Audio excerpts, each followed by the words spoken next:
Hey everybody, how you doing? It's Jake here.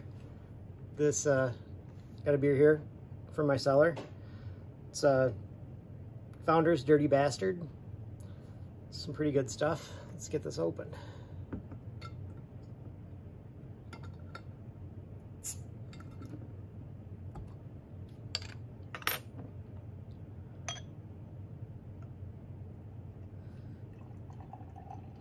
So it's supposed to be a Scotch ale.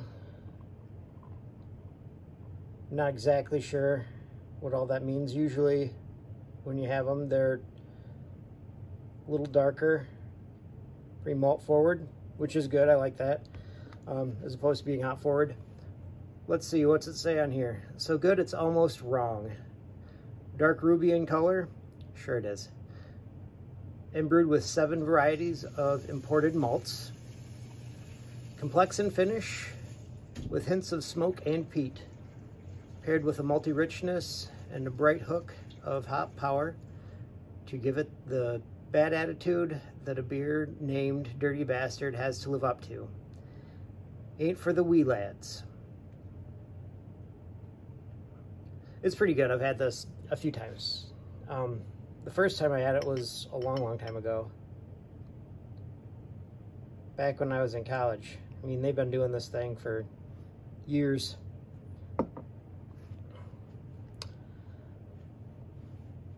All right, let's see, what's it really like?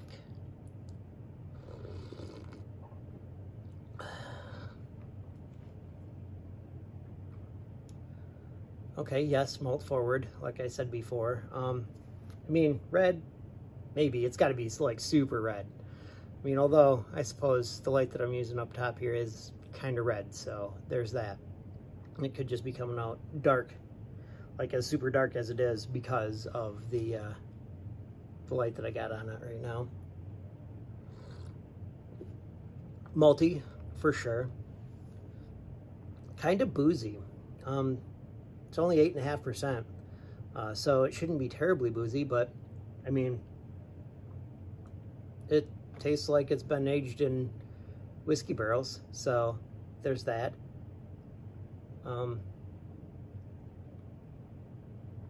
Let's see, what else is there?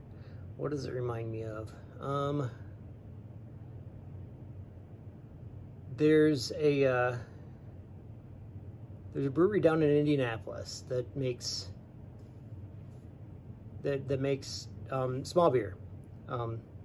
This kind of reminds me of that, but this one's obviously heavier. There's more alcohol in this one. Those ones only weigh in generally right around 4%. Still is flavorful. That one's like a wee Scotch something or another. It's pretty good. I don't remember the name of the brewery, but Indianapolis, small beers.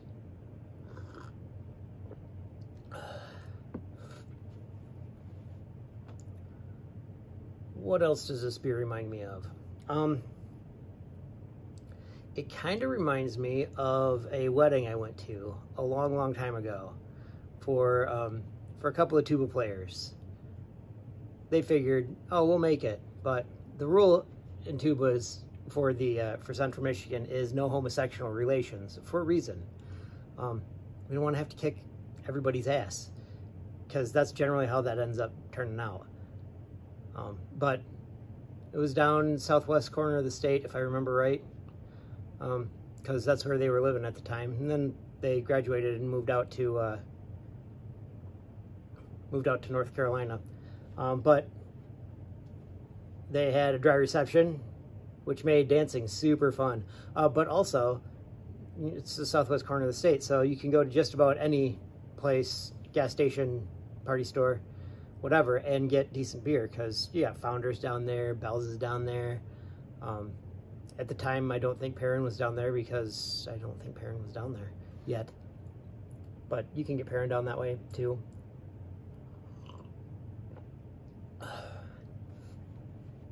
So, yeah, I bought a 6-pack of this, because, I mean, the name's hilarious. Dirty Bastard. Real good. And I keep wanting to call it Old Dirty Bastard because, you know, ODB. Classic. Thought that'd take me a lot longer. Whatever. What else does it remind me of?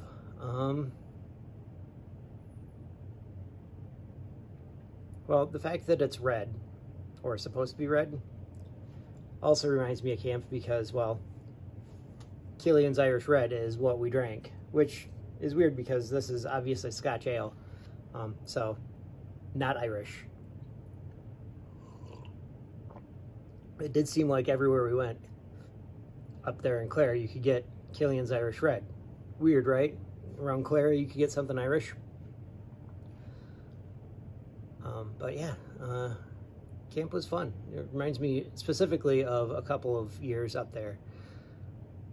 Man, those were, well, the one staff was a great staff. The staff before that ended up being pretty good, but not great at first. It was a chore at first. That was the year that my brother wasn't there, and it made all that a lot more difficult because I didn't have people to hang out with, and I actually had to have a roommate in my cabin, which was super annoying, and I wasn't there most of the time because I had a class that I was taking that ran for like 6 weeks, and it was supposed to run for 6 weeks during not camp, and they canceled that class, and then I had to reschedule it, and the only one that they had was the 6 weeks during camp, which made for a super crappy camp because I was gone for most of the time that I was supposed to be there. Will knows, he was pretty much a path director that year. We got paid about half as much as I did for not being there. So there's that. That was, yeah. I'm sure he appreciates that. But yeah, so Killian's Irish Red, and we get it in like the gigantic table kegs, and we'd have all of the table kegs. Maybe they'd get out one or two before we got there, but the people that we had drinking there were pretty much all Central people and a couple of other people that we vouched for. So we drank heavily. I mean, because you end up with, I'm trying to think if there were a lot of band people then, or it was just me and my brother that were band people. But the recreation people have a tendency to drink pretty hard too. Which, oh man, recreation people. That reminds me of a class that I took, Special Olympics class, because, you know, special. They offer a class up at Central where you get to help out at the Special Olympics. They had the Winter Special Olympics were the ones that I got to help out with, which was awesome. Also kind of weird though, because they had to cancel the first day because, or like the opening ceremonies and stuff was all held inside because it was like 60 then. So we got up there and there wasn't any snow and it was terrible. And the next day they had to cancel because it was like -15 and it dropped like 3 feet of snow on us up in Traverse City. Okay, it wasn't 3 feet, but it was like 6 to 8 inches of snow up there in Traverse City. So we had to fill a day, or like the first half of a day, with indoor stuff for hundreds of athletes. I mean, you'd say kids, but they're really mostly not kids. Most of them are over 18 that are competing at this thing, but with special abilities, let's say. I mean, you know, there are certain IQ requirements that you have to meet to be able to do Special Olympics Michigan.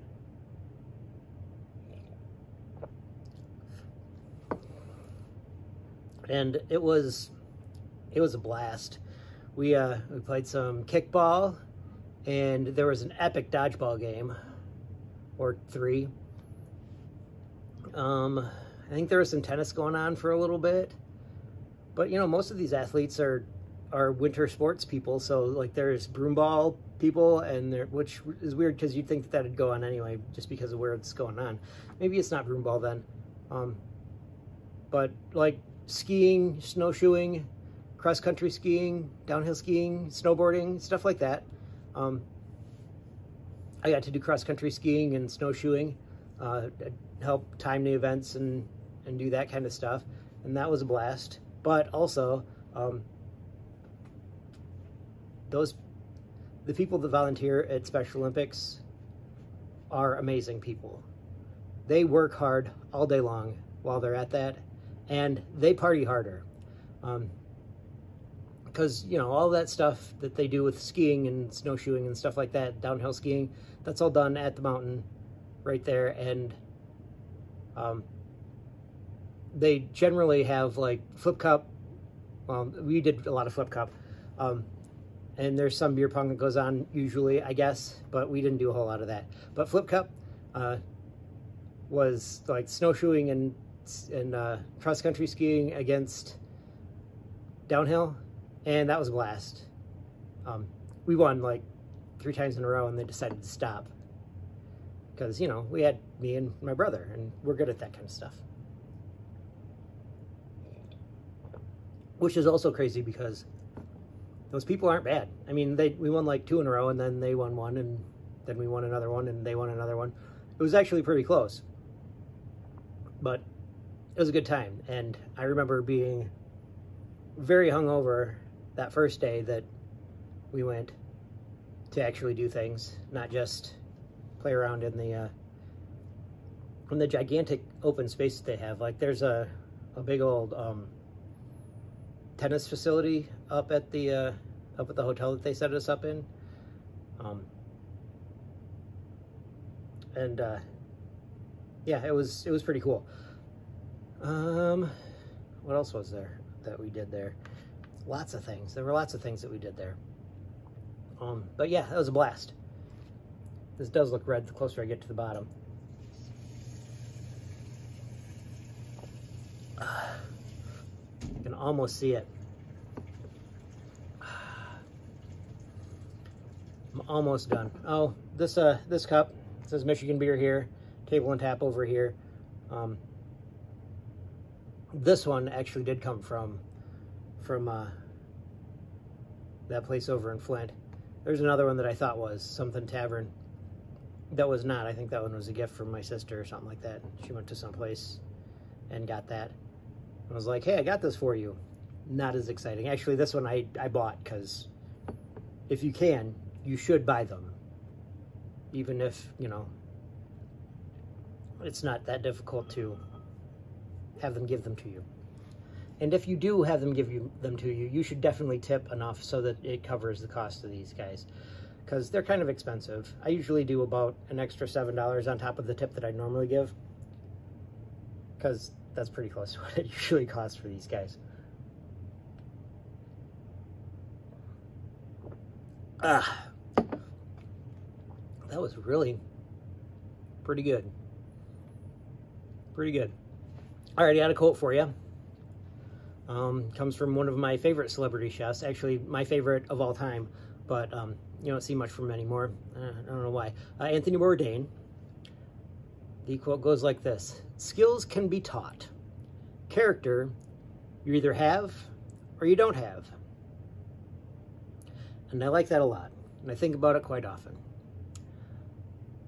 All right, so anyway, you can catch me on Untapped. I'm Tuba Jake. YouTube, TubaJake_69, which is probably where you're watching this. You can find that stuff on Twitter also, at JMitchellHughes. Thanks. We'll see you next time.